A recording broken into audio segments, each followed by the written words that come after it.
Michael was a 35-year-old German from a small town in southern Germany, where life ran quietly between work and occasional weekend outings.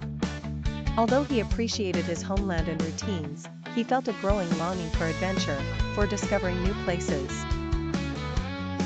Among the stories of his friends and the images he had seen on TV and books, there was one place that particularly captured his heart: Sicily.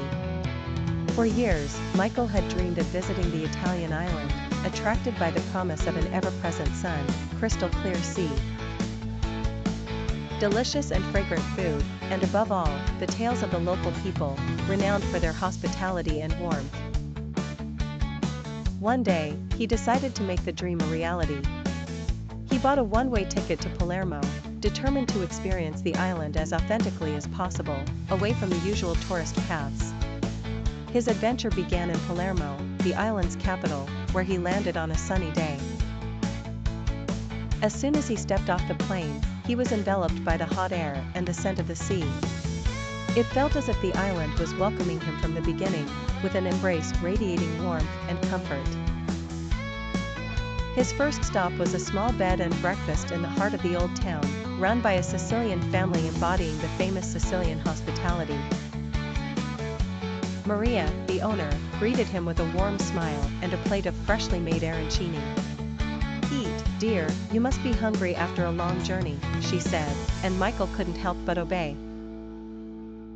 He had never tasted anything so delicious, crispy on the outside, filled with soft rice, and savory ragu on the inside. As he enjoyed the arancino, Maria began telling him about the places he must visit and the culinary specialties he needed to try, like pasta with anchovies or caponata. "And don't forget the cannolo," she added with a wink. In the first few days, Michael wandered through the streets of Palermo and lost himself in the colorful, bustling markets like Bolaro and Buxeria. Often, he stopped to taste local specialties, such as the famous pane con la milza or panelle, small chickpea fritters. Every corner of the city was a feast for the senses: the scent of orange blossoms in the air, the impressive Baroque buildings next to Arab-inspired structures, the ancient churches revealing themselves in hidden, picturesque squares. But what impressed Michael the most were the people. Everywhere he went, he met warm, friendly faces, people willing to chat with him, even though his Italian was still quite rough.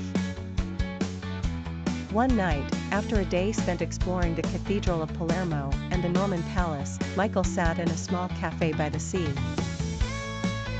As he sipped a glass of white wine and felt the gentle breeze, he was invited by a group of young locals to join them. "Come, stranger. Here we are all friends," they called to him. It didn't take long for Michael to dive into the heart of a typical Sicilian night, full of laughter, music, and dance.